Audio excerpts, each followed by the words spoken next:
Bonjour YouTube, bonjour Facebook. Vous savez que je publie ces vidéos livresques, notamment pour l'instant, parce qu'il va venir d'autres thématiques de vidéos dans la semaine, tout simplement. Ça va être rapide. Donc, comme je publie sur les deux réseaux, mon groupe Facebook et YouTube, je dis bonjour aux deux dès le départ. Alors, je reviens avec des vidéos que je fais depuis le départ sur mes book hauls de livres d'occasion. Vous savez que je suis en train de préparer deux thématiques qui sont assez conséquentes, comme à partir du mois d'octobre, j'aurai la thématique liée à la spoliation de biens, vol de propriété intellectuelle, mais également le colonialisme, avec bien entendu le vol des terres, des richesses des sous-sols. Donc on va dire j'ai encore quelques livres que j'ai repérés à acquérir sur ces thèmes-là. C'est les plus difficiles, les plus délicats à trouver, parce que bon, on n'aime pas trop parler de l'époque coloniale et des conséquences que ça a eu sur les populations locales, par exemple. Mais donc j'ai quand même repéré des livres que j'ai pas encore acquis, mais normalement ce sera fait dans le courant du mois de septembre, parce que j'y vais petit à petit. Donc ça, cette thématique, ce sera du 1er octobre au 31 décembre. Bon, le but, c'est pas de vous assommer, on va dire, d'essais, d'études ou de quoi que ce soit. C'est euh, de vous permettre de vous informer. Alors déjà, je travaillerai le sujet avant de vous présenter les livres, mais de vous donner, on va dire, les livres qui correspondent à chaque thème abordé à chaque fois, de façon à, si vous avez envie d'aller plus loin dans cette connaissance-là, si cela vous intéresse, de pouvoir, voilà, vous orienter vers tel livre ou tel autre, voilà. Donc le but, c'est pas de faire une conférence, je suis pas une conférencière, je suis pas historienne, je ne suis pas prof non plus, donc on va dire c'est un exercice tout à fait ludique que je vous propose parce que je n'ai pas les compétences pour être, on va dire, un expert dans ce sujet-là. Je prendrai, on va dire, mes connaissances dans les livres que je vous proposerai sur Google également, en faisant des recherches un peu complémentaires, de façon à, on va dire, à synthétiser les livres, parce que je ne vais pas lire dans un premier temps tous ces livres-là, il y en a beaucoup, donc je ne peux pas les lire dans leur intégralité en 3 mois. Donc, bien entendu, il y aura des synthèses qui seront faites et je vous proposerai les livres. Certains, je les aurai lus, d'autres, ils seront à lire pour moi dans l'avenir, peut-être pour vous aussi. Et toute l'année 2027 sera consacrée, on va dire, à ce qui est l'évolution de la condition féminine à travers les époques et les continents. Donc ça aussi, j'ai trouvé des pépites. Alors je commence maintenant à être sur la fin de mes acquisitions, dans la mesure où j'en ai déjà pas mal moi dans ma bibliothèque. Je ne vais pas forcément m'orienter vers les nouveautés qui vont sortir, parce que je me rends compte que c'est une thématique qui est de plus en plus à la mode dans les maisons d'édition et chez les écrivains. Parce que là, au niveau de la rentrée littéraire du mois de septembre, j'ai un peu pris connaissance. Alors j'ai acheté quelques livres de la rentrée littéraire, pas beaucoup, mais j'en ai acheté. Donc je vous ferai une vidéo spéciale euh, rentrée littéraire, mais après tous mes book hauls d'occasion. Et donc cette thématique-là, mes choix de la rentrée pour la rentrée littéraire, ce sera plutôt vers la mi-septembre, parce que j'ai précommander des livres jusqu'à la mi-septembre. Et voilà, donc ce sera plutôt vers la mi-septembre. Et je me rends compte que dans cette rentrée littéraire, il y a beaucoup de livres qui parlent justement de la condition féminine, des histoires, des... Bon, alors j'en ai pris deux. Dans la rentrée littéraire, j'en ai pris deux. Mais après, je me suis arrêtée parce qu'en fait, ce qui m'intéresse, moi, dans ce que je veux vous proposer, je souhaite vous proposer surtout, c'est un peu une approche un peu originale. C'est-à-dire, bien sûr, il y aura des essais, bien sûr, il y aura des études hein, dans les livres que je vous proposerai. Mais ce que je veux, c'est apporter, on va dire, un regard un peu plus ludique sur la condition féminine et surtout trouver des livres qui racontent l'histoire de certaines personnes, euh, des femmes ou des hommes hein, qui ont contribué au combat du féminisme, on va dire un peu originaux, un peu original, quoi. C'est moi, mon but, c'est pas de vous présenter, on va dire, ce que vous savez déjà, c'est de vous faire connaître peut-être des histoires que vous ne connaissez pas comme moi, je ne les connais pas non plus. Et donc, je trouve que c'est ce côté-là qui va être intéressant. Comme je vous dis, ne seront pas des conférences, ce seront pas des... Voilà. Ce sera vraiment prendre connaissance de la condition féminine à travers, on va dire, alors certes des livres historiques entre guillemets, mais aussi un peu de la littérature classique, enfin classique. Je vous parle pas des classiques là, d'une littérature euh, de livres de poche qui racontent l'histoire de certaines femmes dans certains pays qu'on ne connaît pas. Moi, il y a des histoires que je ne connaissais pas.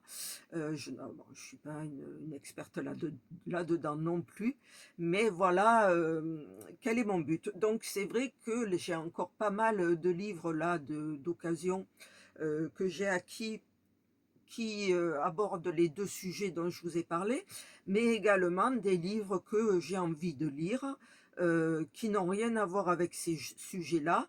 Il y en a très peu, malheureusement, parce que je vous ai dit, j'ai vraiment concentré mon budget sur ces deux thématiques-là. Mais maintenant, ben, je commence, bon, on va dire jusqu'à mi-septembre, il y aura, on va dire, la catégorie rentrée littéraire. Euh, mais maintenant, je vais un peu plus m'orienter vers mes lectures personnelles, celles qui m'intéressent vraiment, euh, ou qui correspondent plus à mes goûts, si vous voulez, qui correspondent pas au thème que je vais aborder. Pour ça, j'ai commencé depuis plusieurs mois. Pour ça, maintenant, j'arrive à la fin. Je me rends compte que je suis vraiment à la fin de, de ce que je peux trouver en occasion. Voilà, donc, mais bon, ce sera, je pense, assez exhaustif, même si le but, c'est pas de vous faire des leçons d'histoire, de quoi que ce soit, c'est simplement d'aborder le sujet de façon la plus ludique possible, voilà, tout simplement. Voilà, donc là, je vais vous présenter une petite série de livres, enfin une petite série, peut-être pour vous que ce sera trop long. Donc des livres de poche que j'ai achetés, toujours pareil, sur les plateformes de seconde main ou d'occasion, puisqu'il y a Momox, il y a Recyclivre, bon, il y en a plein. Donc là, pour l'instant, je suis sur des poches, sachant que j'ai toute une série de formats brochés qui vont me tenir un moment pour vous les présenter, sachant que je ne vais pas tout vous présenter d'un coup, je vais essayer de me limiter à une quinzaine de livres à chaque fois, même si là, peut-être il y en a un peu plus de 15, mais on va aller vite, si vous voulez. On va aller comme on va aller de toute façon. La vidéo, si vous avez autre chose à faire, vous la mettez en pause et vous pouvez la reprendre. Si elle vous gonfle dès le départ, vous l'arrêtez et puis vous regardez plus. Mais bon, vous pouvez la voir en plusieurs fois, vous pouvez la voir en une fois. C'est à vous de voir si mon contenu vous intéresse ou pas. Voilà, donc je vais commencer déjà par une romance, L'As de cœur de Morgane Montcomble. Alors sachez que il y a aussi l'As de pique que j'ai, mais je sais pas où. J'ai dû le ranger ou alors il est dans les grands livres, je sais pas. Mais j'ai les deux. C'est une duologie en fait qui se passe dans le monde à Las Vegas, dans le monde du poker.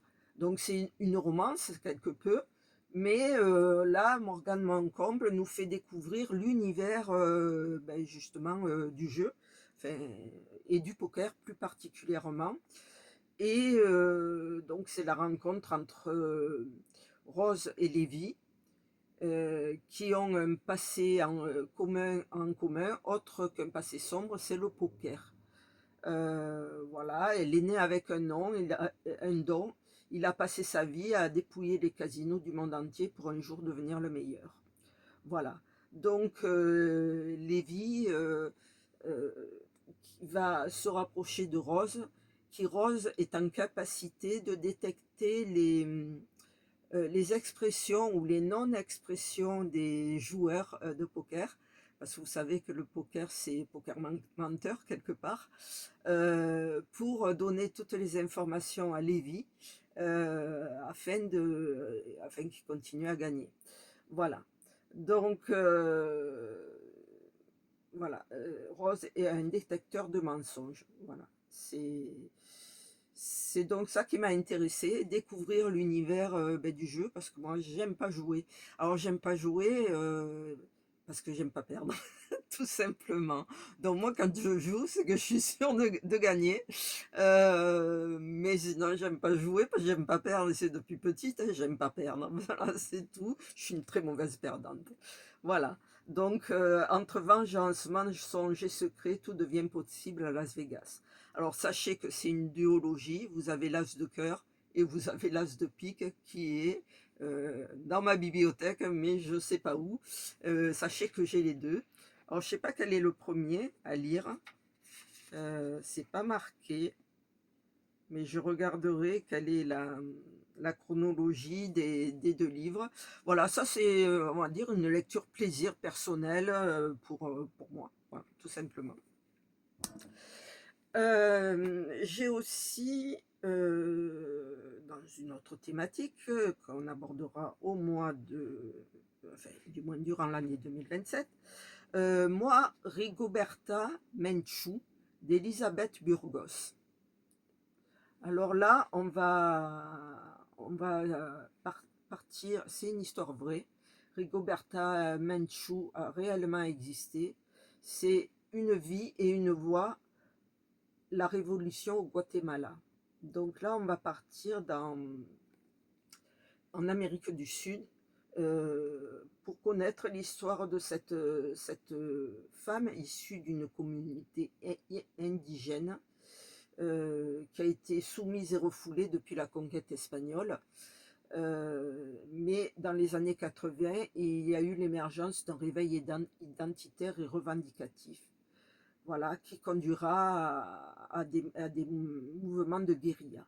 Voilà, donc c'est l'histoire de cette femme engagée qui va lutter pour faire reconnaître, on va dire, et obtenir les mêmes droits au Guatemala pour sa communauté qui a été pour partie décimée lors de l'invasion espagnole, parce qu'ils n'ont pas été très tendres, les Espagnols. Donc, ben, on va connaître l'histoire quelque peu du Guatemala à travers cette femme et notamment tous ces combats qu'il y a eu dans les années 80. Alors c'est vrai que nous, vu d'Europe, on nous parle très très peu de ce qui se passe dans ces pays-là. On préfère, on va dire, nous asséner toujours les mêmes histoires de façon un peu à orienter nos pensées. Ça, c'est, on va dire, l'information de maintenant. Mais sachez qu'il existe, on va dire, des combats dans d'autres pays dont on ne parle pas. Et ça va être un des livres qui va être très intéressant pour connaître, on va dire, ces combats-là, qui n'ont absolument pas été médiatisés dans les années 80. Voilà. Donc, on en reparlera en 2027. Après, alors j'ai toute la enfin, j'ai une bonne partie de la série de ce qui s'est passé à Auschwitz. Donc là, c'est la bibliothécaire d'Auschwitz. Euh, voilà, c'est donc tiré d'une histoire vraie. Je regardais derrière parce que je me rappelle plus vraiment. Je vais me mettre comme ça, c'est mieux, hein. Ta ta ta ta.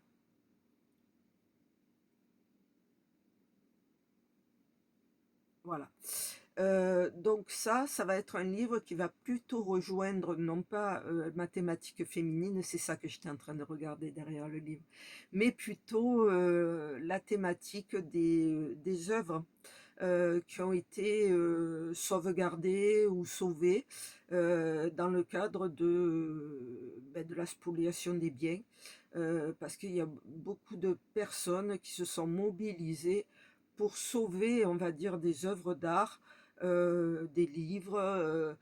Donc là, ce qui se passe, c'est que Freddy Hirsch, qui est à Auschwitz, un éducateur juif, propose donc à Dita, la jeune bibliothécaire, de conserver les 8 précieux volumes que les prisonniers ont réussi à dissimuler aux gardiennes du camp. Voilà, donc sachez que dans la thématique qu'on abordera au mois d'octobre, on abordera aussi le courage de ces personnes qui ont eu, euh, qui ont, on va dire, j'allais répéter le courage, c'est pas, qui ont eu l'initiative, au risque de leur vie, de préserver des trésors, que ce soit des œuvres d'art, que ce soit des livres, à la destruction. Voilà, donc ça ira plutôt dans la thématique de ma première thématique que j'aborderai au mois d'octobre. Et c'est important de voir, on va dire, différentes dimensions de toutes ces œuvres qui ont été menacées lors d'invasions ou d'occupations diverses et variées. On ne va pas s'arrêter, bien entendu, à la Seconde Guerre mondiale. D'ailleurs, je viens de lire un livre, ce qui s'est passé durant la Première Guerre mondiale, mais ça sera dans le retour que je vous ferai de mes lectures de l'été. Euh, Durant la Première Guerre mondiale, le but des Allemands qui occupaient une partie de la France et de la Belgique, bien entendu, puisqu'ils étaient installés dans ces endroits-là, leur but c'était pas de voler des œuvres d'art, comme ça a été le cas durant la Deuxième Guerre mondiale, mais plutôt de brûler les œuvres subversives.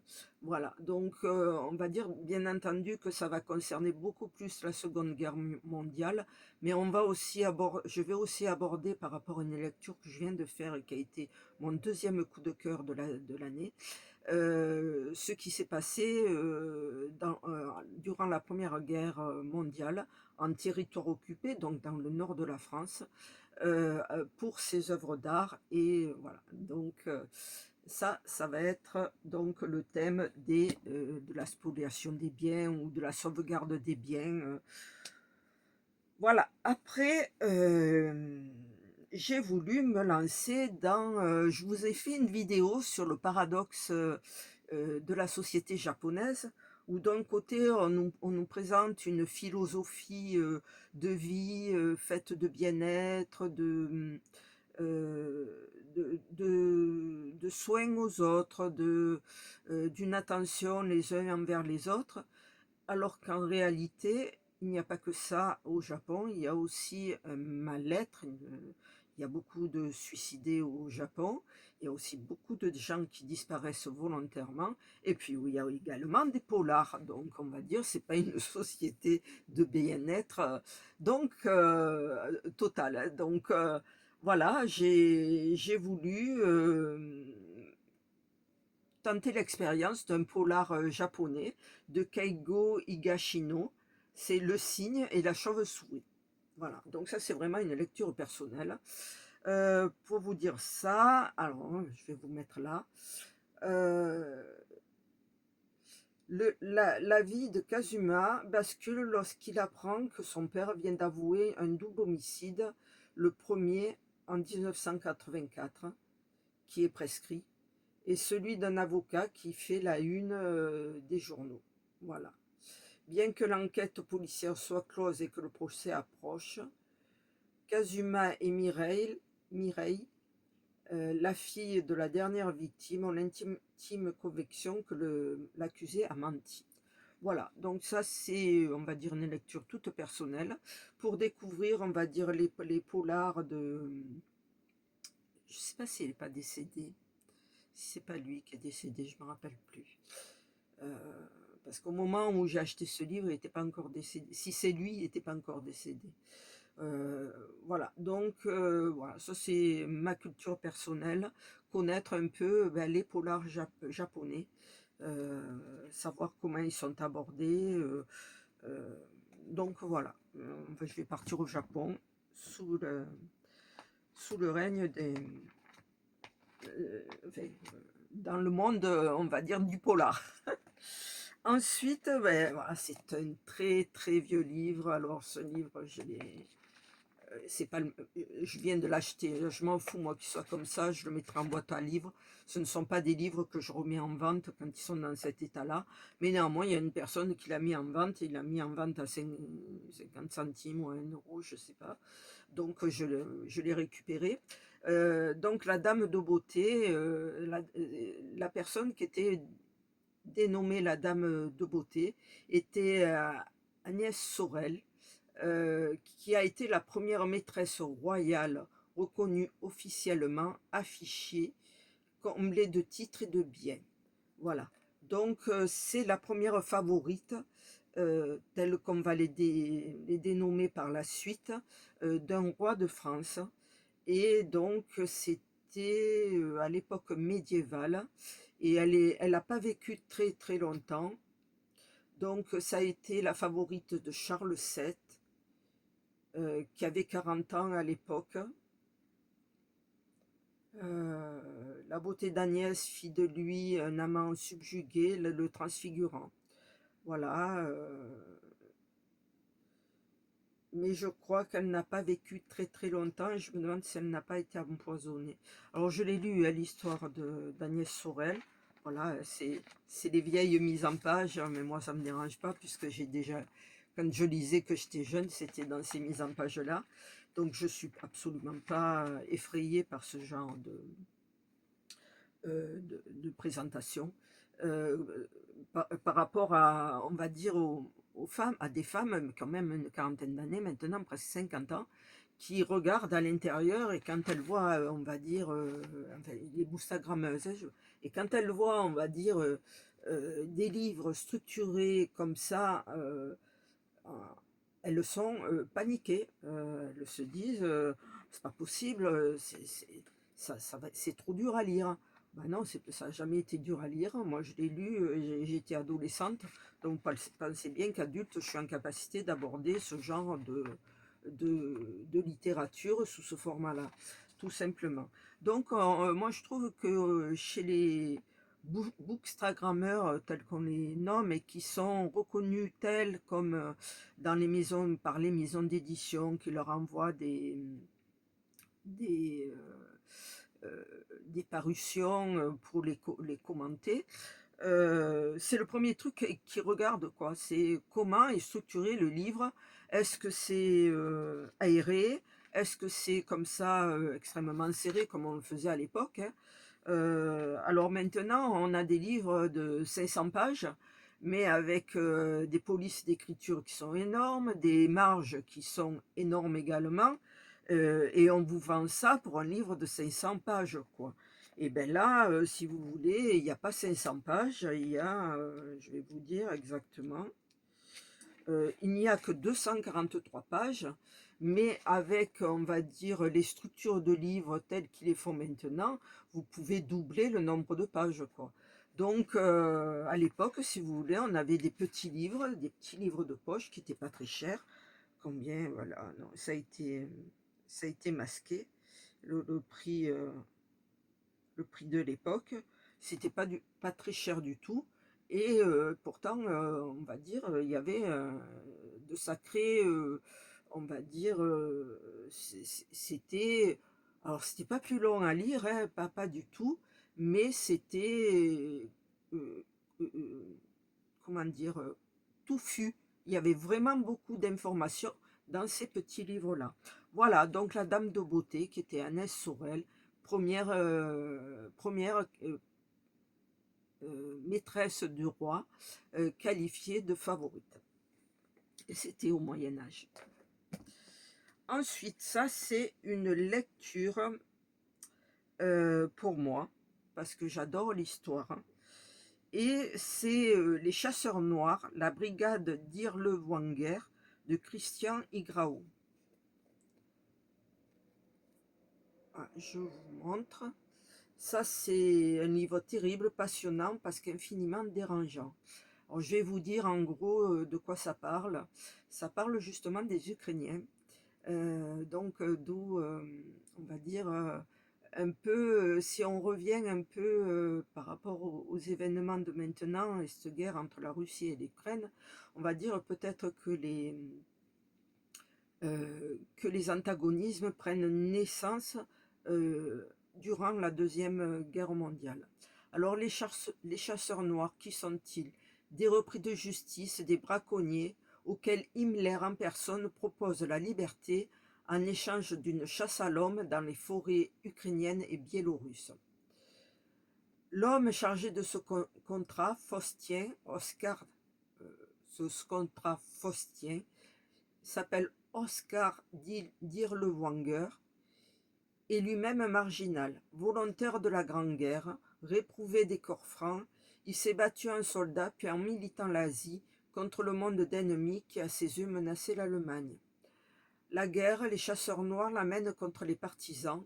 Ils prennent aussi en charge les cohortes de juifs polonais parqués dans les camps de travail et écrasent le soulèvement de Varsovie à l'été 1944. Les hommes de cette unité spéciale massacrent, violent, pillent à un degré tel que la hiérarchie SS elle-même ouvre des enquêtes. Ce sont 200 villages biélorusses qui connurent le sort d'Ouradour sur Glane, donc village près de Limoges, donc dans le Limousin. 30 000 hommes, femmes et enfants de Varsovie qui tombèrent victimes des chasseurs noirs. Appuyé sur des archives allemandes, russes et politiques, ce livre offre la première étude sur les SS braconniers de Hitler. Voilà. Donc moi, j'adore la Seconde Guerre mondiale. On va dire, j'ai une fascination pour cette époque-là, parce que je me demande qu'est-ce qui a pu faire en termes psychologiques euh, que certains individus se soient livrés à de telles actions, quoi. Je me demande ce qui quelque part, les a fait vriller de valeurs qu'ils pouvaient défendre avant justement l'avènement du nazisme ou du fascisme ou du franquisme, peu importe. Mais comment peut-on en arriver à de tels massacres sans être convaincu que la cause défendue le vaut? Et je me dis, mais comment un être humain normalement constitué et qui a des valeurs peut-il arriver à une telle extrémité? Voilà, c'est pour ça que je dis c'est une période qui me fascine, parce que malgré tous les livres que j'ai lus sur ce thème-là, je n'arrive toujours pas à comprendre comment on peut massacrer des populations, créer des génocides. Enfin, je sais pas pourquoi telle catégorie. Alors je comprends, on va dire quelque peu, on va dire une répression contre des opposants armés qui se sont opposés à eux, ben, je peux comprendre, mais contre des populations civiles, je le comprends moins. Donc j'ai besoin de lire beaucoup sur cette époque-là, parce que je n'arrive toujours pas à comprendre, et je pense que jusqu'à la fin de ma vie, je n'arriverai jamais à comprendre. Moi, j'ai même comment dire, j'ai même honte d'écraser une fourmi. Alors pour vous dire, pour moi, ça rentre pas du tout dans ma façon de penser, et je sais qu'il y a des études qui ont été faites, notamment, on le voit dans un film de I comme Icare, avec Yves Montand, qui démontre, on va dire, les expériences scientifiques qui ont été faites sur la psychologie des personnes à obéir à des ordres jusqu'à, on va dire, oublier leurs propres valeurs. Donc il y a des gens qui sont, on va dire, à partir du moment où on leur demande de faire quelque chose, et qui sont, on va dire, quelque peu dirigés par un supérieur qui va donner l'ordre, il ne va pas y avoir de contestation à leur niveau parce que c'est un membre de la hiérarchie supérieure qui a décidé pour eux, donc ils font. Voilà, donc on va dire, une partie, on va dire, de notre histoire humaine qui m'intéresse énormément, en espérant que ça n'arrivera plus et que les gens seront quand même un peu plus informés, un peu plus éduqués pour justement, on va dire, à l'antériorité de notre histoire, pour, on va dire, réaliser cela et ne plus obéir pour obéir, tout simplement. Voilà, donc ça c'est un livre sur l'histoire, documenté bien entendu, qui va on va dire dans mes lectures personnelles. Ensuite, de Madame de Villedieu, les mémoires de la vie de Henriette Sylvie de Molière. Voilà, donc ça ira dans ma thématique féminine, bien entendu. Alors, qui est Henriette Sylvie de Molière? Je suppose qu'elle a un lien avec Molière. Je ne cacherai rien, non, pas même les plus folles aventures où j'aurais eu quelque part, déclare Henriette Sylvie de Molière au début de ses mémoires. Donc c'est une personne qui a écrit ses mémoires de 1672 à 1674. Alors l'histoire de sa vie est un tourbillon d'intrigues, de déguisements, de feux allumés à chaque passage d'une héroïne qui se dit naturellement badine et qui a l'art de se défaire des amants importuns. Donc je suppose qu'elle n'est pas très, elle est pas très sympa avec ses amants. Il en résulte un roman d'un humour et d'une audace fort peu classique qui donne à penser sur les notions de liberté et le respect des femmes, ainsi que sur une éthique naturelle de galanterie.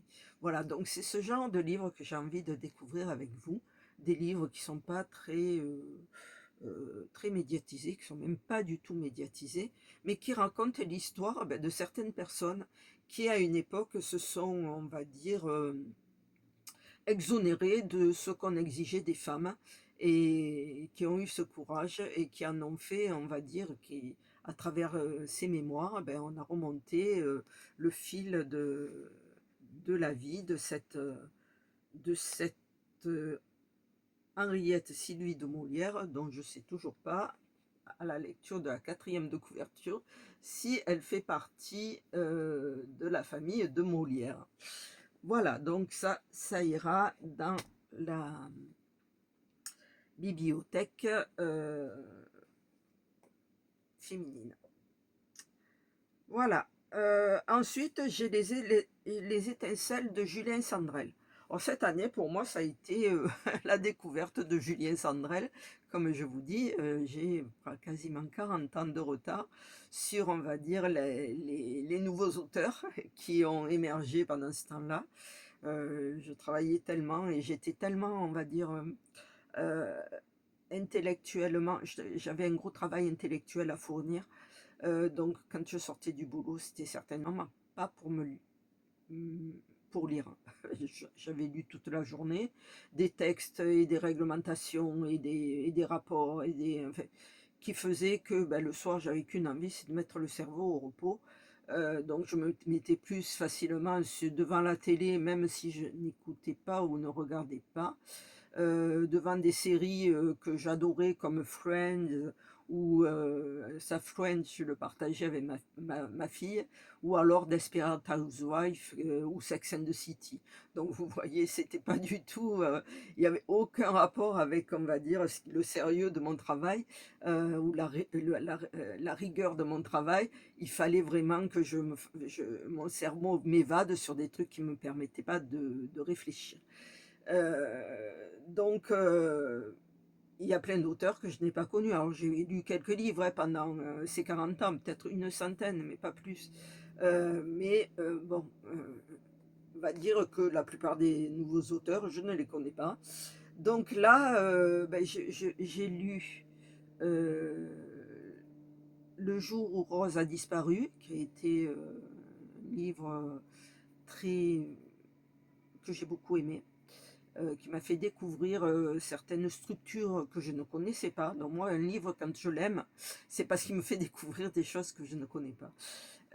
J'ai lu un deuxième là qui m'a beaucoup moins emballé, dont je me souviens plus du tout, le titre,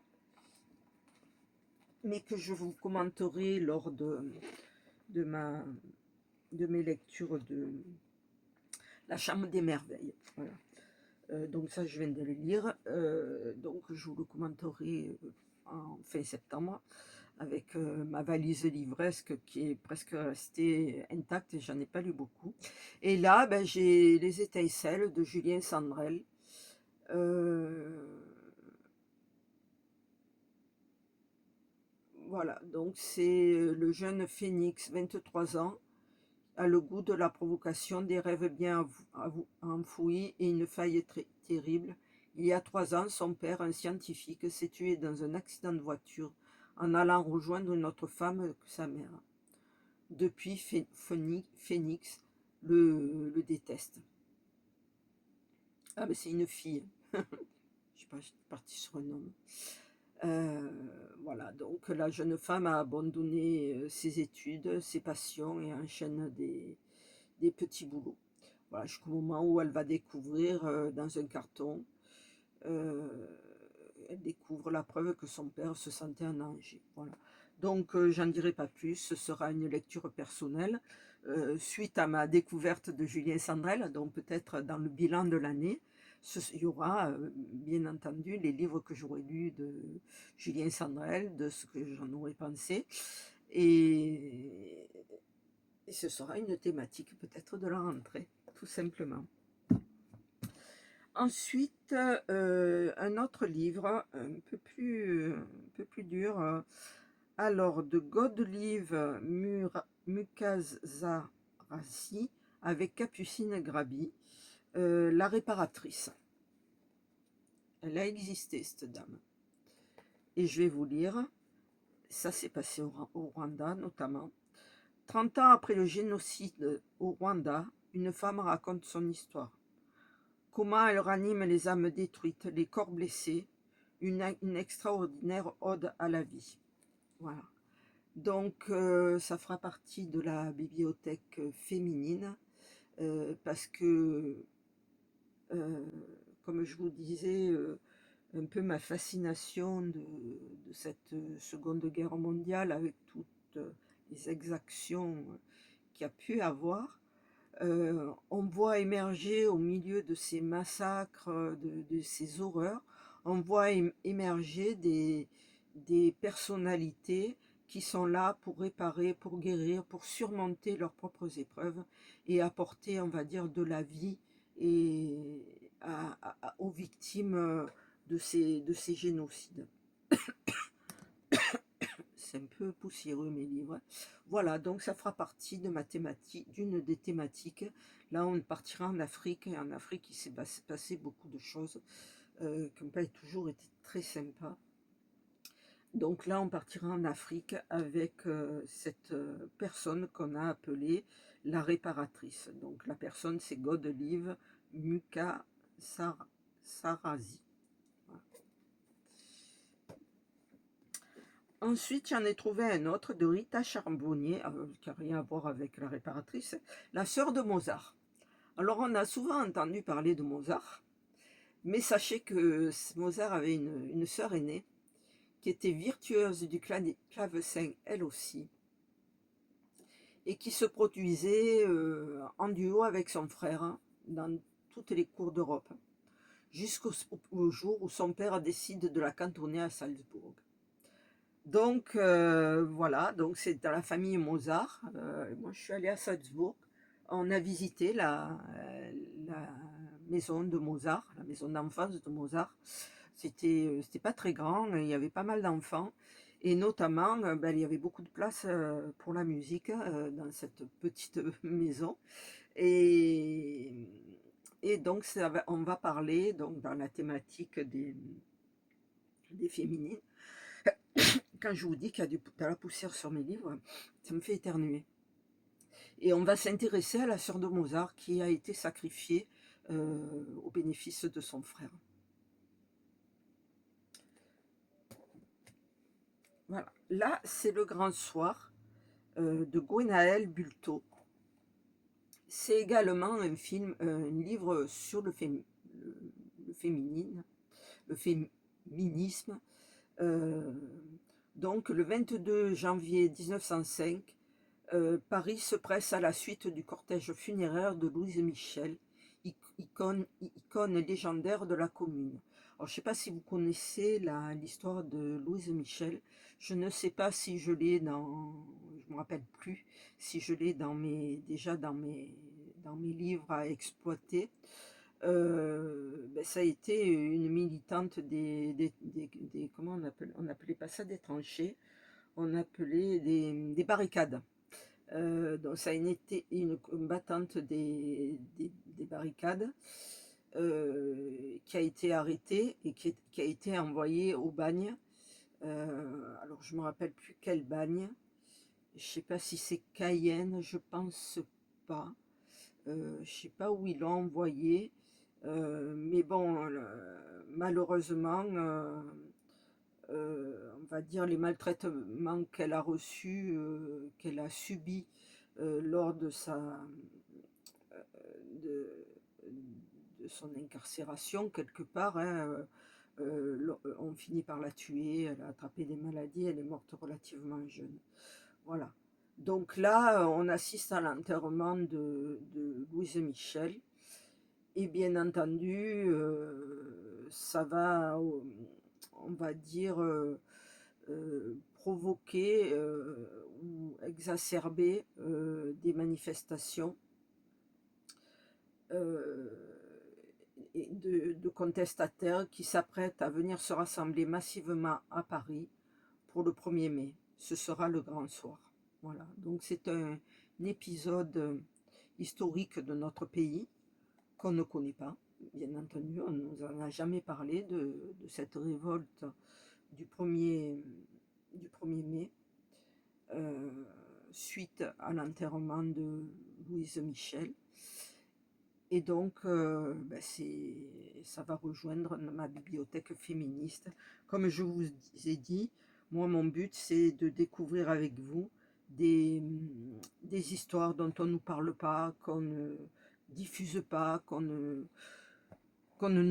porte pas à notre connaissance. Il ne faut surtout pas parler de l'histoire des femmes, malheureusement, malgré le MeToo. Donc, la fille du faiseur de roi, de Philippa Grégory. Alors là, Anneville, qui a été mariée à 14 ans, fille du comte de Warwick, qui est surnommé faiseur de roi, perd successivement son époux et son père. Elle ne doit son salut qu'au futur Richard III, le frère du roi, qu'elle épouse 2 ans plus tard, mais même si elle devra pour cela affronter la puissante famille royale, dont la reine. C'est un épisode de la guerre des 2 roses qui est raconté avec brio par l'une des plus talentueuses romancières du genre, voilà, qui choisit de faire parler les femmes de l'histoire que l'histoire a trop souvent tendance à oublier. On abordera la guerre des 2 roses, je vous le dis, puisque j'ai des livres pour justement parler de cette guerre des 2 roses qui a eu lieu en Angleterre, notamment pour la succession au trône. Voilà, donc ça fera partie donc de la partie anglaise de l'histoire, des femmes qui ont fait l'histoire de l'Angleterre. Et donc ça part dans la bibliothèque féministe, un peu plus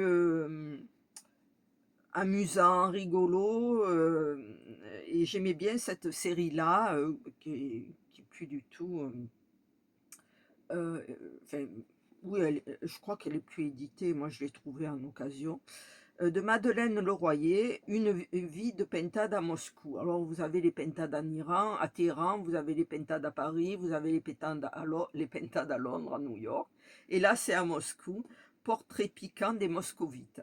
Donc on va dire c'est plus un livre humoristique, c'est ce que je vous ai dit. Le but c'est pas de faire des conférences ennuyeuses ou quoi que ce soit, mais c'est aussi d'aborder, on va dire, le côté humoristique de certaines histoires, et notamment de l'histoire des femmes et ces fameuses femmes russes. Voilà. Oui, les moscovites aiment ce qui brille et affrontent le verglas en stiletto. Voilà. Elles sont bien décidées à prendre leur revanche sur 7 décennies de communisme. Ce sont aussi des bosseuses passionnées et engagées. Voilà. Donc, ben, c'est un livre sur le féminisme, sur les femmes à Moscou.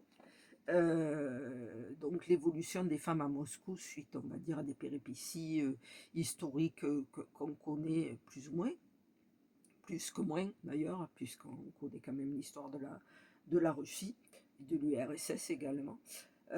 Donc, voilà, on va donc sous un aspect historique, découvrir, on va dire, la vie des moscovites désormais, voilà, à notre époque.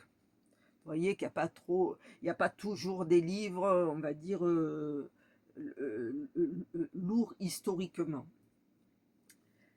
Alors, de Géraldine Schwartz, les amnésiques, c'était simplement des mythes-loafers. Ils marchaient avec le courant. Alors, c'est quoi ça? Je ne me rappelle plus. Ça fait longtemps que je l'ai acheté.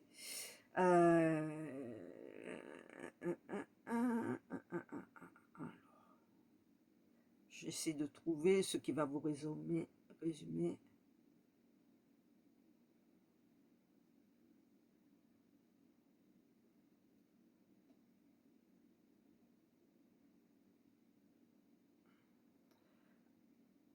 Alors, d'après... attendez, je regarde bien.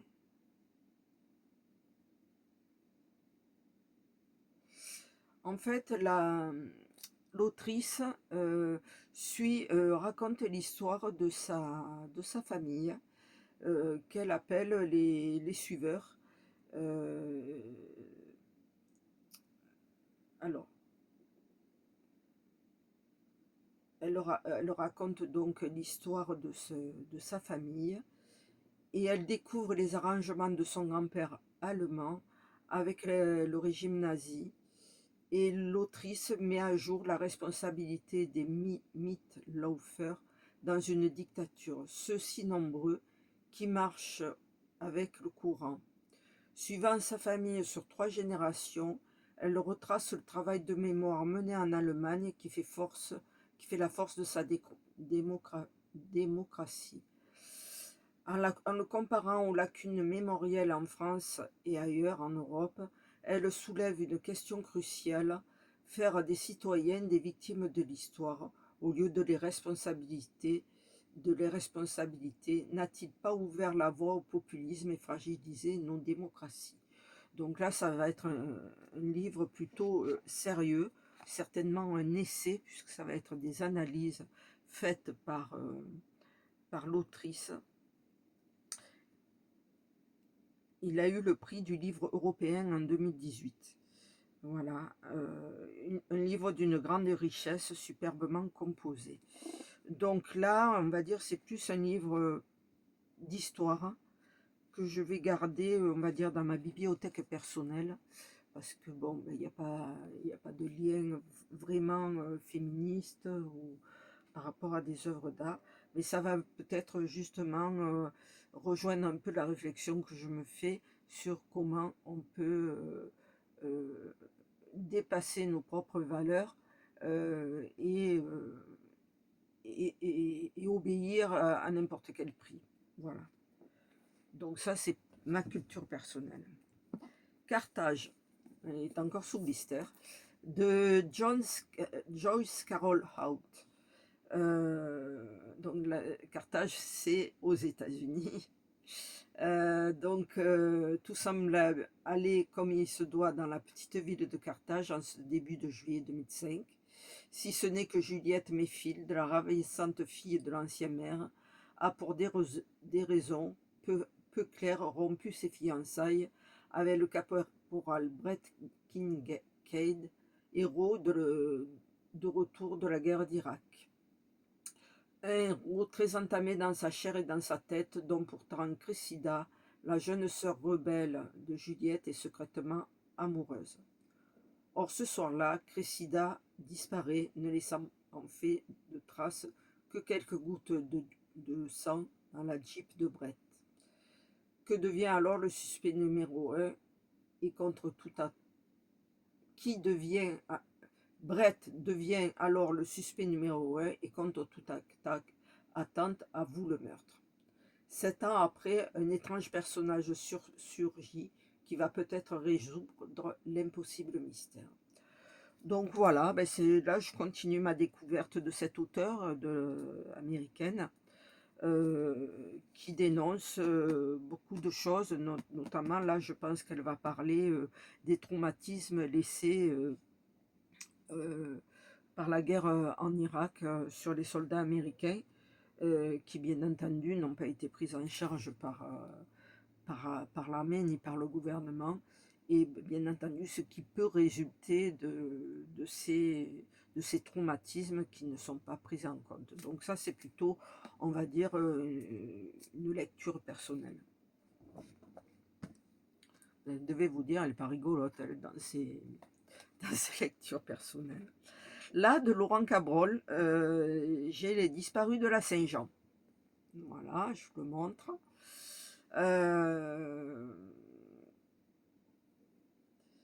Où sont passées Isabelle la sauvageonne, Clémence la rebelle et Adeline l'enfant sage. En l'espace de 4 années, ces jeunes filles âgées de 15 à 17 ans ont disparu le soir de la fête de la Saint-Jean. Les gendarmes concluent à des fugues et à une coïncidence de date. Justin Gilles, le journaliste local, est convaincu que les jeunes femmes ont été assassinées. Ces articles alertent l'opinion et provoquent enfin l'ouverture d'une enquête. Un coupable est trouvé et passe aux aveux, mais l'affaire est-elle close pour autant? Voilà. Donc ça, c'est un polar français. Voilà, ça change un peu de tous ces polars qu'on nous présente, on va dire, les polars nordiques, les polars américains, les polars anglais, qui m'intéressent également. Mais j'aime bien aussi me pencher sur les écrivains de polars français. C'est un vieux livre, hein, c'est vraiment, je vous montre, hein, c'est un vieux livre. Mais voilà, ça m'a intéressé. Donc dans ma lecture personnelle. Alors l'opticienne de Lampedusa de Emma Jane Kirby.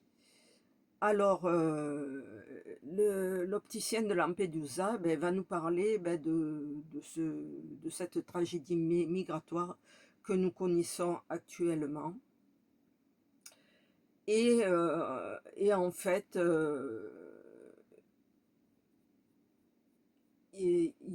alors l'opticien, voilà, il nous ressemble, l'opticien de Lampedusa. Lampedusa, c'est dans le sud de l'Espagne. Il est consciencieux, s'inquiète pour l'avenir de ses 2 fils, la survie de son petit commerce. Ce n'est pas un héros, et son histoire n'est pas un conte de fées, mais une tragédie. La découverte d'hommes, de femmes, d'enfants se débattant dans l'eau, les visages happés par les vagues, parce que fuyant leur pays, les persécutions et la tyrannie. L'opticien de Lampedusa raconte le destin de celui qui ne voulait pas voir. Cette parabole nous parle de l'éveil d'une conscience, elle est une ode à l'humanité.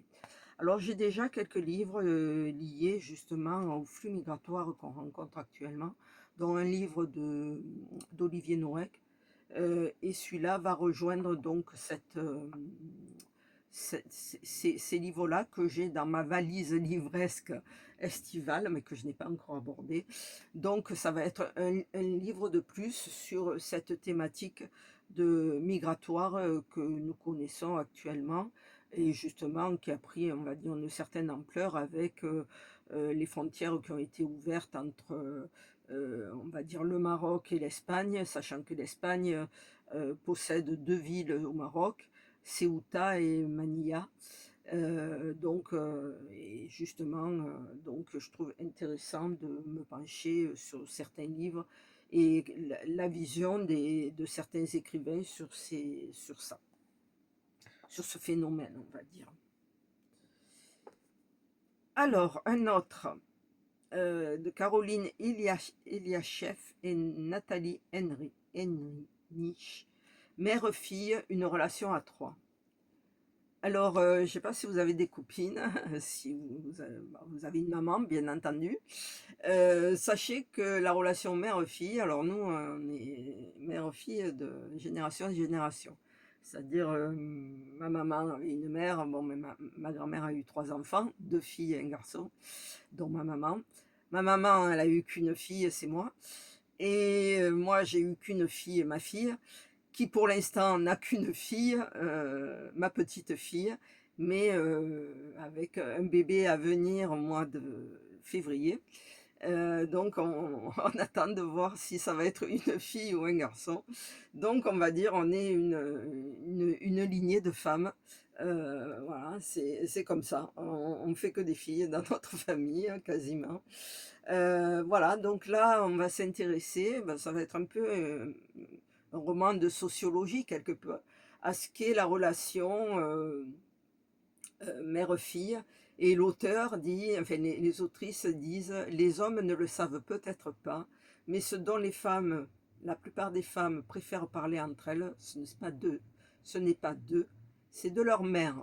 Et en effet, quand on parlait avec mes cousines, mes amis, c'était toujours nos mères qui revenaient dans le sujet, en bien ou en mal. C'était plus souvent en mal, on dit souvent du mal de nos mères, mais néanmoins c'est avec elles qu'on se construit.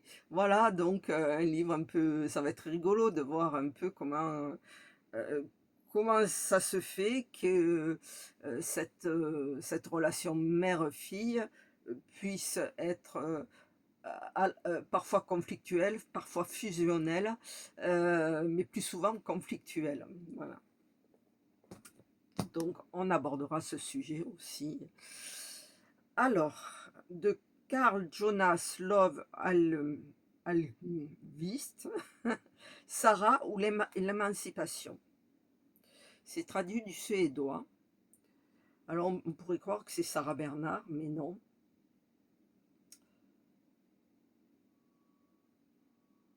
Il s'agit de Sarah Wiedebeck.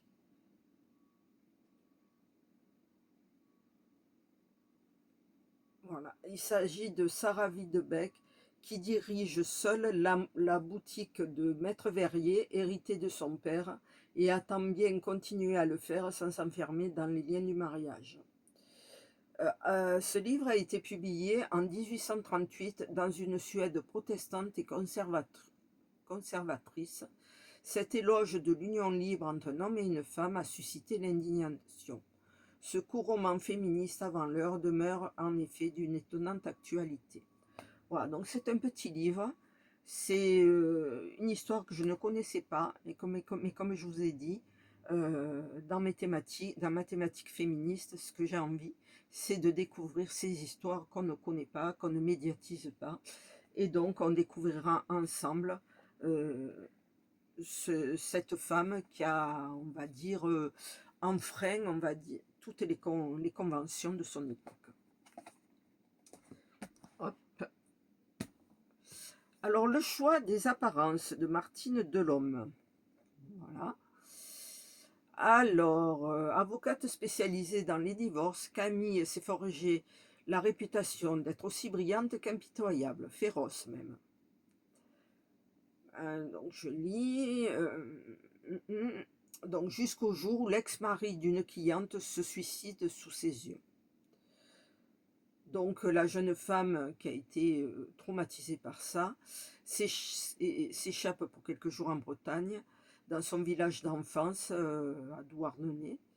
Et à mesure que les jours passent, ce qui aurait pu rester une parenthèse se prolonge et Kabyle accepte le poste de conseillère juridique dans une biscuiterie de la région. Bientôt, elle se prend à rêver à une nouvelle vie, mais peut-on renoncer sans affronter les fantômes du passé? Un livre qui aborde de façon efficace les thèmes de société, divorce, deuil, violence conjugale et parentale. Voilà.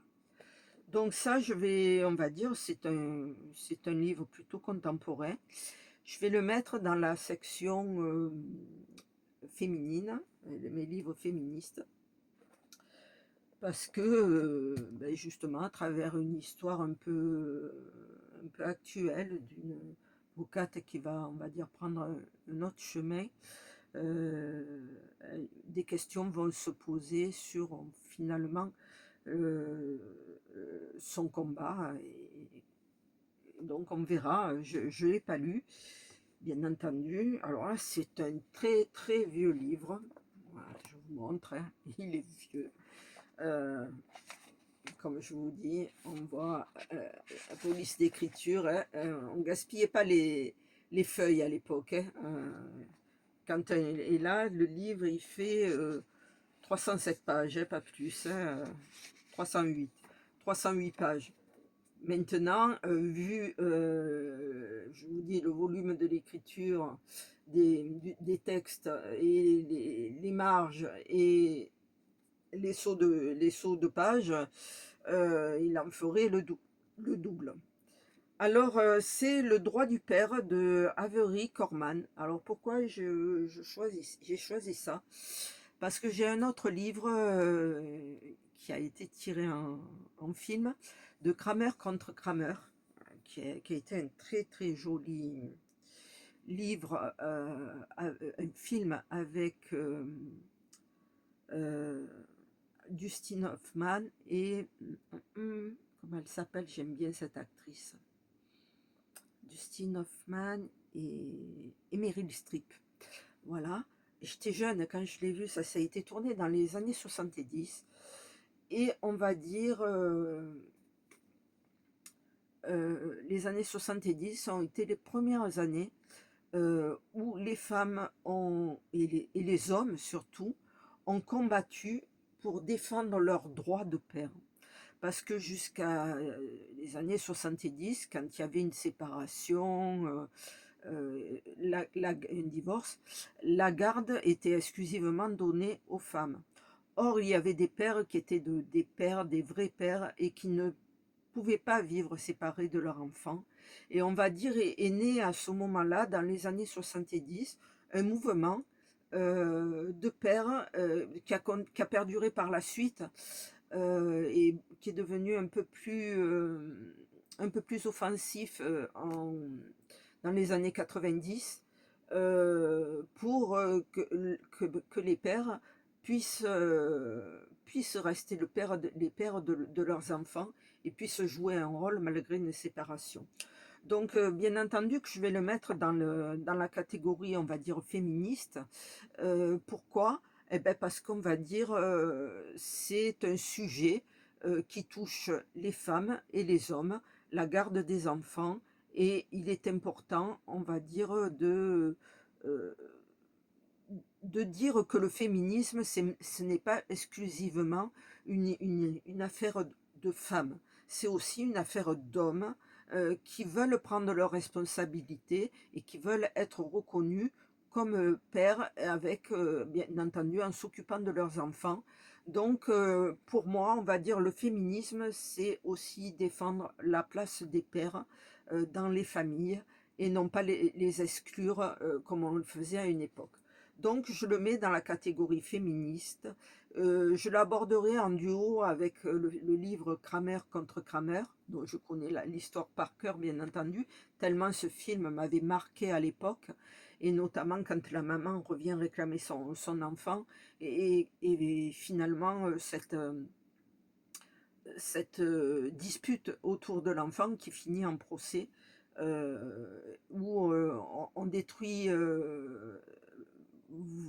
vraiment violemment la maman qui à un moment donné n'a plus supporté sa maternité seule, parce que c'était un peu le cas même de ce livre.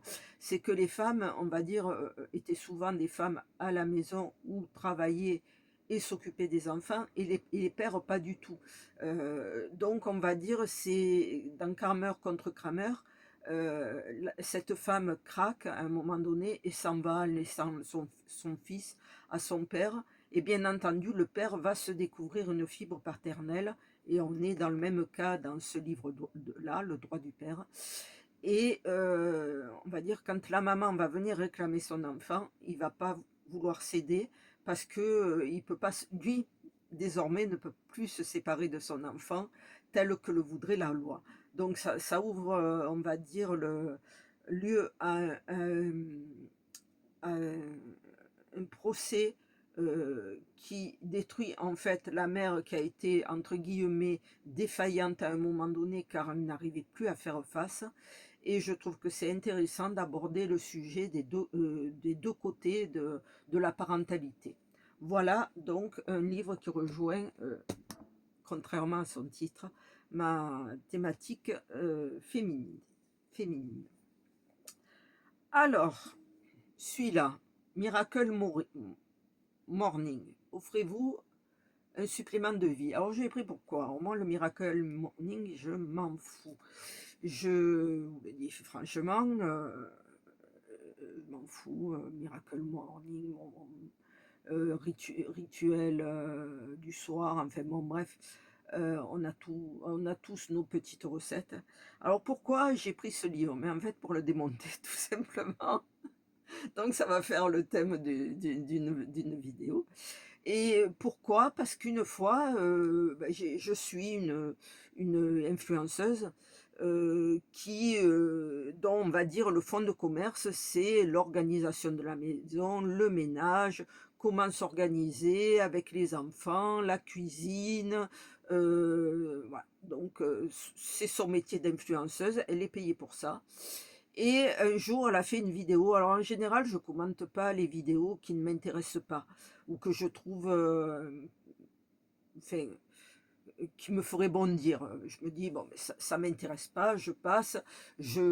On va dire, j'atomise pas sous couvert d'anonymat, donc tout autant que ce soit d'anonymat, puisque moi, mon pseudo, c'est Christine T, donc c'est mon prénom et l'initiale de mon nom, donc on peut très bien me retrouver. Donc c'est pas sous couvert d'anonymat, et j'ai pas aimé le titre de sa vidéo, qui était «Conseil pour une morning routine, performante». Et bien entendu, on voit cette jeune femme qui est habillée, maquillée, alors déjà quand on reste à la maison, je vais vous dire, on ne s'habille pas comme on s'habille, enfin, on se met une tenue décontractée, on n'est pas habillé avec talons aiguilles ici et là. Et on la voit accomplir ses gestes en disant que c'est les conseils à suivre, quoi. Donc c'est une jeune femme qui a 2 enfants, bien entendu. Bien entendu, dans sa morning routine idéale, les 2 enfants n'apparaissent pas. Ils doivent être à l'école. Donc elle nous filme sa morning routine, elle fait tranquillement son lit, et elle passe l'aspirateur, et après elle s'occupe de nettoyer le salon, de remettre les coussins en place, ranger les jouets des enfants. Je vous dis, il y a de la poussière. de passer à la cuisine, vider le lave-vaisselle, commencer à préparer le repas, ben, nettoyer sa cuisine, commencer à préparer le repas, ci et là. Et mais alors ça m'a monté, comme on dit à Marseille, la bouffaïgue. C'est-à-dire que ça m'a pris, et là j'ai pas pu me retenir de dire, «Votre vidéo, elle est très intéressante, mais elle ne reflète pas la réalité d'une morning routine d'une maman de 2 enfants». Parce qu'en plus elle disait ça, la morning routine idéale d'une maman de 2 enfants. Les 2 enfants on les voit pas, hein, bon, moi, je n'ai eu qu'une enfant, mais je vous prie de croire que ma miracle morning, elle n'a jamais existé, hein. C'était tout simplement une course, permanente, quoi, parce qu'il fallait vite se préparer, il fallait réveiller la gamine, enfin ma fille, il fallait la faire, déjeuner, elle se mettait devant ses dessins animés, c'était bon, ben, on éteint la télé, maintenant tu t'habilles, tu te prépares, tu ton cartable, bon, le cartable avait été préparé la veille, donc moi je sais ce qu'est une, routine matinale quand on doit partir travailler et qu'on doit préparer son enfant et le mener à l'école, et ensuite, prendre la route pour se rendre à son travail. Donc quand je lui ai dit, que tout ce qu'elle, produisait dans cette vidéo était mensonger en fait et ne reflétait pas du tout la réalité des femmes. Et donc je lui ai dit, à être, on va dire, une influenceuse dans ce domaine-là, essayez d'être le plus proche possible de la réalité, parce que votre vidéo, elle ne parle pas aux femmes de tous les jours. Voilà. Donc ça m'avait mis en colère. Elle n'a jamais répondu, hein, elle a peut-être même effacé mon commentaire parce que c'était quand même assez, virulent, pas insultant mais virulent, parce que, une influenceuse, on va dire, dont, le commerce, c'est le bien-être à la maison, une maison toujours rangée, heu, le temps de préparer les repas, de préparer, sa liste de courses, de ci, de là, beh, elle, c'est son métier. Donc elle peut faire, on va dire, peut-être que ce qu'elle nous a filmé, c'était pas le matin à 6 heures ou 7 heures du matin, quand elle a tous les petits entre les jambes, quand elle doit se préparer. Parce que bon, elle dit, j'ai vu plusieurs vidéos d'elle, elle dit qu'elle se lève à 5 heures du matin. Je demande à voir quand même, hein. Voilà, donc bien entendu, on va dire ce qu'on tourne en vidéo, c'est ce qu'on a envie de présenter aux personnes. Mais ça peut être, on va dire, tourné à n'importe quel moment de la journée. Quand elle dit qu'elle se lève à 6 heures du matin, qu'elle ouvre les volets roulants et qu'il fait nuit, peut-être qu'elle l'a tournée à minuit sa vidéo et non pas à 5 heures du matin comme elle le dit.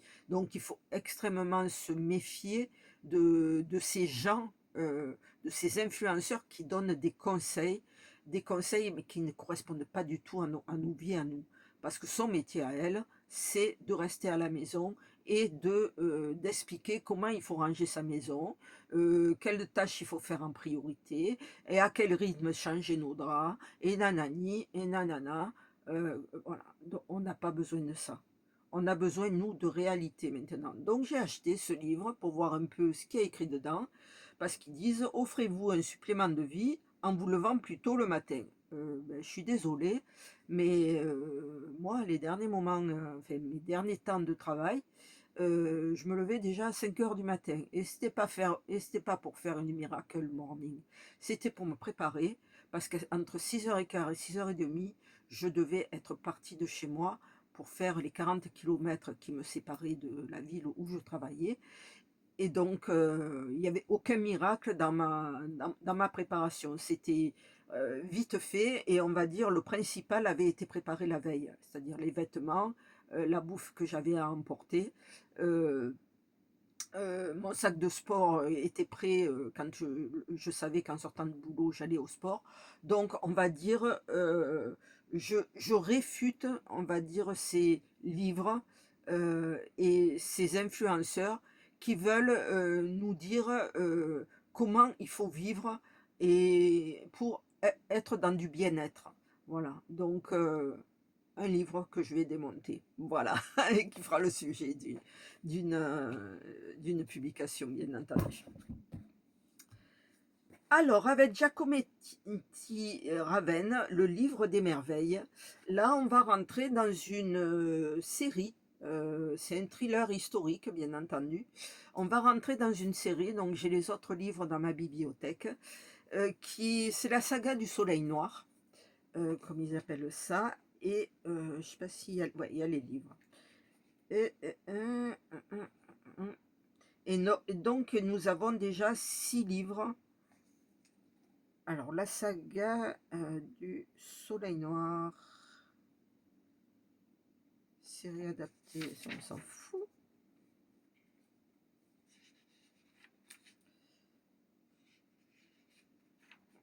Hop.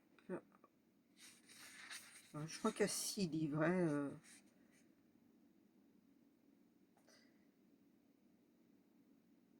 voilà. Donc, ce livre, c'est pour rejoindre la thématique des œuvres perdues, retrouvées, et les mystères qui entourent ces œuvres-là.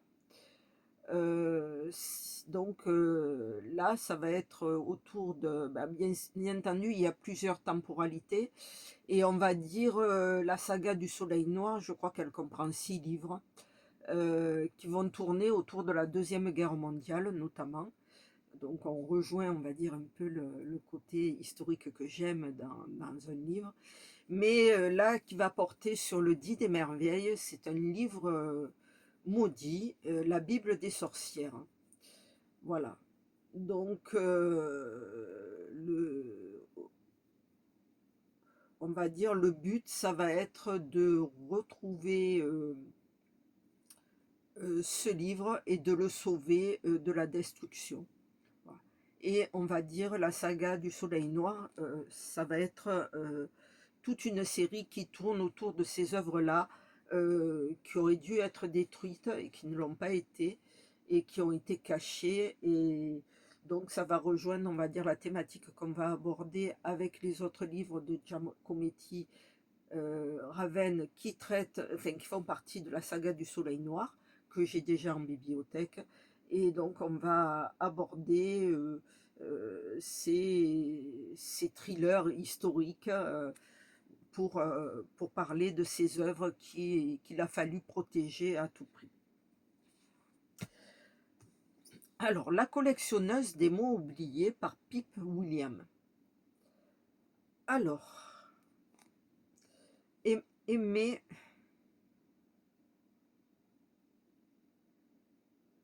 C'est inspiré de faits réels. Voilà. Esmé a grandi entouré de mots dans le scriptorium où son père lexicographe rassemble des définitions pour constituer le premier dictionnaire d'Oxford. Mais le jour où elle découvre la fiche égarée de Le Bon à tout faire, la petite fille comprend que tous les mots ne sont pas égaux. Le plus souvent, les termes triviaux qui ont trait aux femmes et à leur vie quotidienne sont écartés par son père et ses collègues. Elle décide alors de sauver la parole de ces femmes, tout en traçant sa voie dans une société encore très étriquée. Esmé commence à constituer son propre dictionnaire, celui des mots oubliés, celui de l'histoire des femmes. Voilà.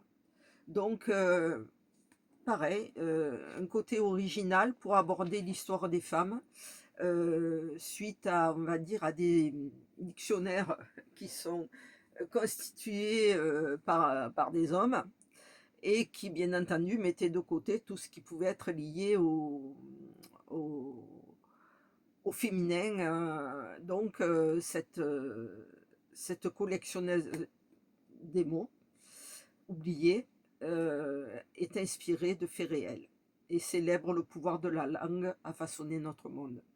Parce que, bien entendu, l'existence des femmes, la reconnaissance de l'existence des femmes passe également par les mots. Le vocabulaire est très très important. Moi je suis quelque peu une puriste du vocabulaire. Des fois vous me voyez hésiter parce que je cherche le mot exact à employer quand je veux exprimer quelque chose, parce que chaque mot veut dire quelque chose, il a son importance, et il faut pas croire que c'est anodin, voilà. Donc il y a des choses qui sont importantes à travers les mots, et donc c'est la collectionneuse de mots, des mots oubliés, qui va, on va dire, rendre ces lettres de noblesse à la cause des femmes. Donc, en 2027. Alors, j'ai pas résisté au Malazara, au Malarazza, au Malazara, n'importe quoi, au Malarazza d'Hugo Barbara, parce que c'est un livre qui traite de l'Italie, donc du pays où est né mon grand-père, donc ça commence en 1860, et c'est une famille qui va s'installer à New York, et qui va se faire, et qui parvient à se faire un nom,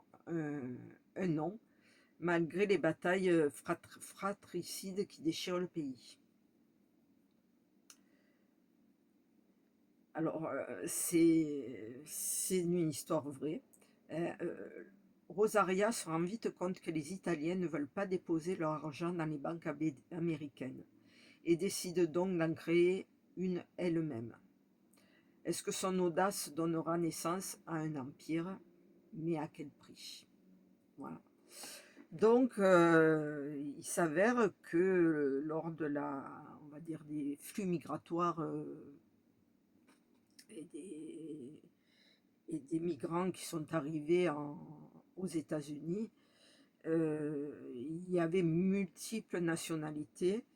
Et là, c'est un des livres où justement, on va dire, une banque italienne a été créée pour uniquement les Italiens. Alors, on va dire, c'est une histoire qui peut vous sembler un peu grotesque, mais moi j'ai une de mes meilleures amies qui est arménienne, mais elle était née à Beyrouth. Et ils sont partis de Beyrouth quand elle avait 4 ans, donc Véronique était née en 63, ils sont partis en 67 pour venir s'installer à Paris. Et puis c'est comme ça qu'on a fini par se rencontrer, puisque une partie de sa famille vivait à Cuges, dans le village où nous-mêmes, on avait une résidence secondaire, et on s'est connus à l'âge de 10 ans. Euh, Parce qu'on faisait du vélo ensemble, donc on s'est connus à l'âge de 10 ans à Cuges-les-Pins, et on est toujours en contact maintenant. Et donc j'ai eu l'occasion d'aller dans sa famille, et figurez-vous que dans sa famille, il y avait beaucoup de banquiers, mais pas des banquiers qui travaillaient chez Rothschild ou quoi que ce soit. C'était des banques arméniennes qui étaient exclusivement, euh, où travaillaient exclusivement des Arméniens, et où les Arméniens, oui, les Arméniens déposaient leur argent, qui était géré par des Arméniens. Voilà. Donc ils ne faisaient absolument pas confiance. Et c'est pas vieux ça, hein. Moi c'est au début des années 80 que j'ai découvert ça. Je ne sais pas si ça existe toujours, si ces banques, après le krach boursier, pas boursier, bancaire de 2008, ont perduré avec le temps, ou si elles ont été rachetées par d'autres banques, je ne sais pas. Mais au début des années 80, en France, il y avait des banques qui étaient spécialisées dans les biens financiers des Arméniens, voilà, et dirigées par des Arméniens. Donc on va dire, cette histoire-là d'Italiens qui ont créé leur propre banque parce qu'ils ne faisaient pas confiance aux banques américaines, c'est du réel, c'est vrai, et donc ça m'intéresse de le découvrir. Donc ça c'est, on va dire, ma culture personnelle. Alors, la chorale des Dames de Chilbury de Jennifer Ryan. C'est en 1940. Un paisible village anglais voit partir ses hommes au front. Restées seules, les femmes affrontent une autre bataille. Sauver la chorale locale pour défier la guerre en chantant. C'est trop beau.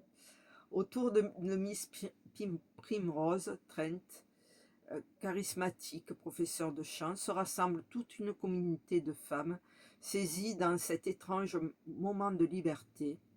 Alors il y a plusieurs portraits, hein, de ces femmes-là.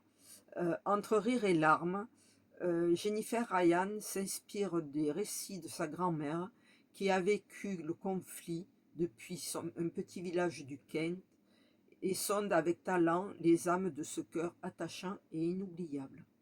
Donc, d'ailleurs on le voit à la photo, cette chorale a réellement existé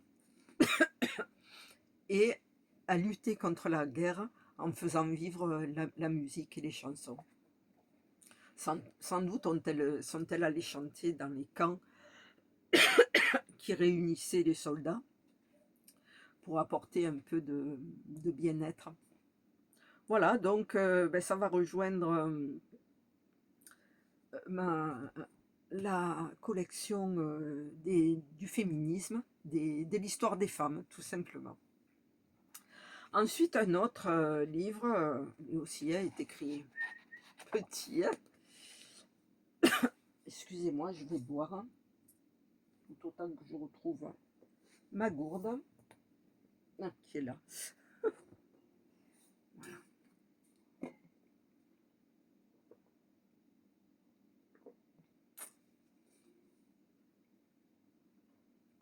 Voilà. Ok. Alors, d'Amélie de Baye, les sœurs Ferning, 2 Amazones nordistes à la bataille de Valmy. Donc là, on est pendant la Révolution française. Ces 2 sœurs ont réellement existé. C'est tiré d'une histoire vraie. Donc, je vais vous lire la 4e de couverture. 1792, la patrie est...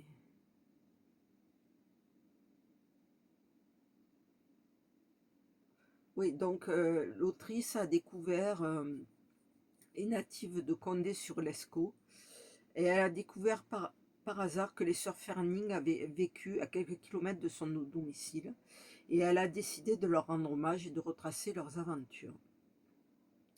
Alors, on est en 1792, la patrie est en danger, la France révolutionnaire est en guerre contre les royautés européennes, la frontière du Nord est menacée par les armées autrichiennes. Dans le village de Mortagne, à l'insu de leur père, 2 adolescentes s'habillent en hommes et se glissent au milieu des volontaires pour aller faire le coup de feu contre l'envahisseur. Théophile et Félicité Ferning sont âgés alors de 17 et 22 ans. Leur courage va les conduire à la bataille de Valmy, dans le sillage du général Dumouriez, qui les a prises sous sa protection. Encensées par la Convention qui en fit des héroïnes de la nation, leur tête mise à prix par les Autrichiens, les sœurs Ferning vont connaître la gloire et les honneurs, découvrir l'amour et la Marseillaise avant d'être bannies et condamnées à l'exil.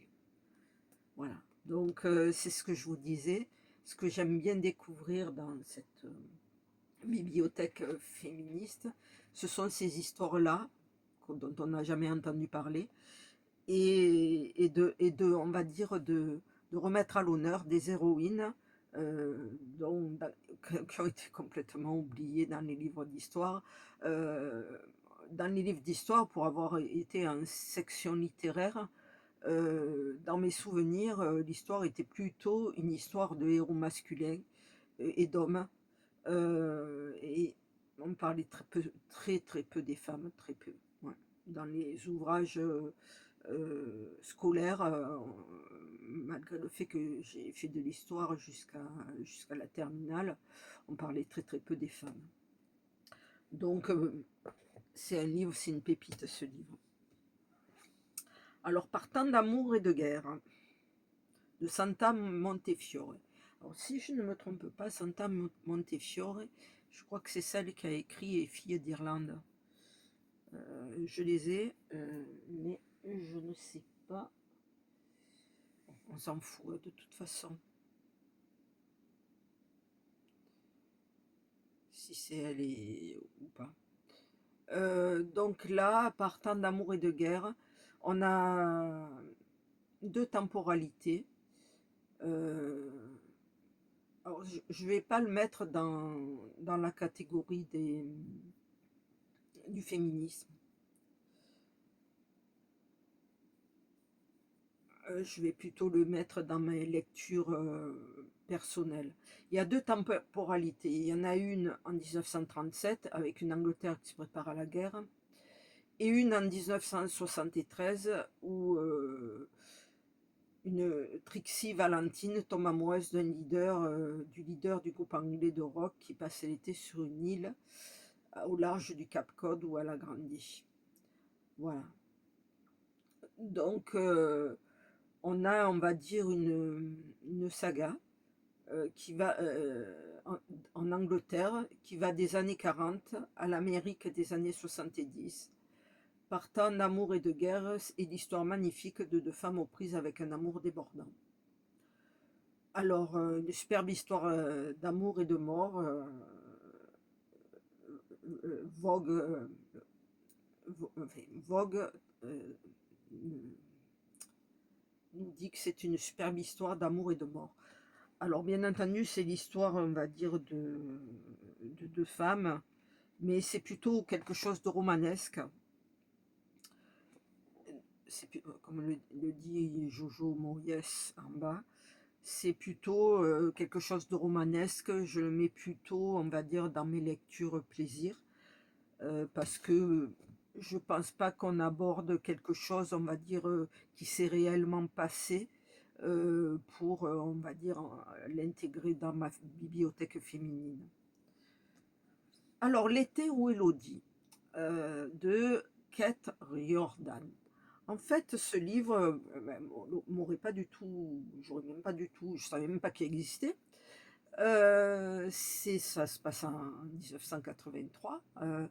C'est en fait une booktubeuse que je suis. J'aime bien ses lectures. Elle n'est pas forcément dans les romans actuels. Elle va à sa médiathèque, elle prend des livres. C'est justement à sa médiathèque qu'elle a trouvé ce livre, qu'elle a trouvé formidable. Donc, je vais pas vous lire la quatrième de couverture. Donc, ben, je l'ai suivie. Je l'ai suivie parce qu'elle a bien vendu sa lecture. Donc, c'est pour les amateurs de thrillers psychologiques, un redoutable page turner.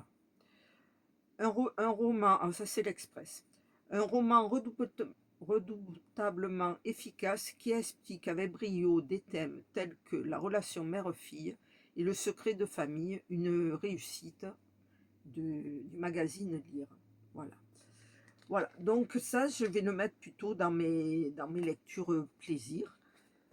Et je vais pas tarder à le lire, mais bon, j'ai quand même toute ma valise littéraire de l'été, elle avance pas trop. Et oui. Alors, Joséphine T. La fille du temps, dans les éditions Grand Détective, en 10-18. Alors, ce livre, il m'a été vendu, il m'a été, oui, vendu entre guillemets, puisque je l'ai acheté, par un bookstagrammeur qui est assez féru dans la littérature. D'ailleurs, il présente des livres qui ne sont pas présentés ailleurs. Et il m'a attiré avec cette histoire-là, parce qu'il dit c'est un thriller où il ne se passe strictement rien. Voilà. Donc j'ai trouvé ça impressionnant. Il m'a dit, mais néanmoins, c'est un grand coup de cœur pour lui, hein. Donc lui, on va dire, il a fait des études de droit. Sa femme, on voit qu'ils sont érudits tous les deux, hein. Ils sont vraiment sur des lectures très, très profondes et avec une analyse très, très détaillée. Vraiment, ce sont des gens érudits, quoi. C'est pas les bookstagrammeurs qu'on voit passer et qui connaissent pas vraiment l'histoire de la littérature. Eux, tous les deux, le mari et la femme, connaissent très très bien la littérature, l'histoire de la littérature. Donc, eh ben, quand il a dit, ben voilà, c'est le thriller le plus passionnant que j'ai lu, a-t-il dit dans son, dans son commentaire du livre, mais où il se passe multiples, enfin, mais qui est le plus passionnant et le plus prenant. Alors, je vais vous lire la quatrième de couverture pour que vous compreniez pourquoi il disait ça. Immobilisée sur son lit d'hôpital, l'inspecteur Grant s'ennuie. Pour se distraire, il passe au crible de son œil criminologiquement très exercé des portraits de personnages historiques. Parmi eux, un visage lui inspire sympathie et déférence. Mais il s'avère être celui de l'épouvantable Richard III, roi d'Angleterre parvenu au trône grâce à l'assassinat de ses neveux, les enfants d'Édouard. Alors commence à travers l'histoire une quête de la vérité qui forme l'une des enquêtes les plus originales de toute la littérature policière, l'un des 10 grands classiques du genre, salué par la critique et aussi par les pairs de l'auteur. Donc en fait, ça se passe tout dans le lit de ce pauvre inspecteur qui est immobilisé. Alors savoir pourquoi, un accident, une maladie, on ne sait pas. Mais il va rouvrir une enquête historique, certainement à notre époque, hein, donc avec ordinateur et tout, recherché. Et voilà, donc j'ai été très intriguée par la présentation de ce livre et par ce qu'il représente, parce que bon, finalement, c'est un livre historique, hein, mais un thriller historique sans action, tout simplement. Donc ça va être plutôt une série de... Oh putain, il me reste 20% de batterie, donc j'ai bientôt fini, heureusement. Voilà, donc La fille du temps, si vous êtes curieuse comme moi de découvrir ce thriller où il n'y a pas d'action, ben voilà, je vous le propose. Je le lirai, parce que je l'ai pris parce que justement il m'a intéressé. Alors de Paul Morand, j'ai pris l'Allure Chanel. Alors bien entendu, l'Allure Chanel, pourquoi? Ben, parce que déjà Paul Morand faisait partie des proches de Chanel. Et, et ce que je voulais montrer de Chanel, c'était pas uniquement la créatrice ben, de parfums ou celle qui a inspiré une mode. Ce que je voulais, c'était, on va dire, découvrir Chanel, ben, justement à travers d'autres livres écrits par des personnes qui l'ont connue. Et c'était le cas donc de l'Allure Chanel par Paul Morand. Voilà. Donc, on va dire Coco Chanel euh, a été élevée par ses tantes qui lui ont donné le goût de l'épure et le sens de l'argent. Elle a rencontré des hommes providentiels qui l'ont aidé dans la création de ses projets, quoi, dans la mise en œuvre de ses projets. Elle a créé sa maison de couture, bien entendu. Elle a lutté contre les excentricités vestimentaires des dames du monde. Ses succès, ses amitiés revivent sous la plume esquisse et vive de Paul Morand, Radiguet, Satie, Picasso, Churchill. Voilà. La presse l'a salué comme un joyau raffiné et étincelant. Voilà, donc ben, on va parler, on va dire, de Coco Chanel, de Gabrielle Chanel, à travers, on va dire, la plume de Paul Morand. Donc ça va partir dans la bibliothèque féminine. Et le dernier que j'aurais voulu lire cet été. Alors, au début, bien entendu, je ne me suis pas intéressée à ce livre, tout simplement parce que j'en ai marre qu'on présente Marseille comme les Marseillaises comme des cagoles. Alors, je suis moi-même marseillaise et je n'ai pas côtoyé. Bien entendu, il y avait des personnes qu'on peut qualifier de cagoles, mais la majorité des personnes que j'ai rencontrées, ben, non, c'était pas des cagoles, c'était des personnes comme tout le monde. Donc, j'aime pas trop les clichés qu'on a sur les habitants de Marseille avec cet accent prononcé, ces mots, par exemple cagole, qui sont quand même des mots d'argot et pas très sympathiques. Voilà, on se parle pas comme ça en fait. Peut-être dans certains endroits, mais moi j'ai pas fréquenté ces endroits-là, donc et ni même des personnes qui parlaient comme ça. Donc au départ, j'ai pas du tout été attirée par la bonne mère, si ce n'est que en fait, je m'y suis un peu plus intéressée ultérieurement quand j'ai eu des retours, puisqu'il s'agit d'une relation mère-fille. Alors la mère, qualifiée de cagole, parce que la vraie Marseillaise, avec, bon, voilà, celle qui va vous faire honte, et sa fille qui s'est installée, on va dire, à Paris, et qui a donc, on va dire, une autre approche du langage, du comportement. Et donc, c'est l'histoire d'un amour féroce, un roman ultra contemporain sur la violence dont on hérite et sur ce qu'on reproduit malgré soi. Avec une ironie mordante, l'autrice nous entraîne dans un tourbillon d'émotions entre Marseille et Paris. Voilà, et donc c'est une relation entre mère et fille. Voilà. La différence quand même entre les bouquins que je vous ai montrés, les bouquins anciens et les bouquins de maintenant, hein. Donc il y a beaucoup, il y a beaucoup d'espace dans les nouveaux bouquins. Voilà. Et donc ça, je vais le mettre dans ma bibliothèque féminine parce que ben, ça fera partie des relations mère-fille. Et c'est bien d'avoir, on va dire, des livres humoristiques dans des thématiques aussi sérieuses. Voilà. Ben, j'ai fini pour... ben, d'abord parce qu'il ne me reste plus beaucoup de temps. Et ça s'est bien déchargé. Ma batterie s'est bien déchargée. Et parce que, ben, on va dire, j'ai d'autres livres, mais on les abordera plus tard dans d'autres vidéos. On a jusqu'à fin septembre pour les parcourir. Voilà. Et au milieu, il y aura d'autres thématiques. Il y aura peut-être plusieurs vidéos par semaine. Voilà. Ben, je vous dis pas bon appétit, c'est 11h43. Ben, je vous dis bon samedi.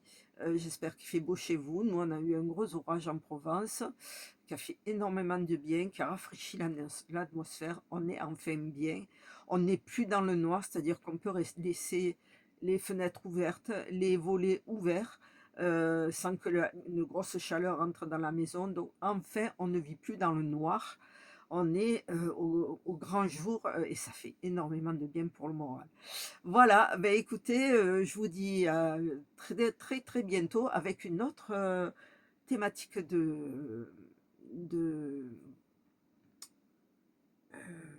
vidéo. Je cherche le mot. Une autre thématique de vidéo qui n'a rien à voir avec les livres. Voilà, à bientôt. Je vous remercie.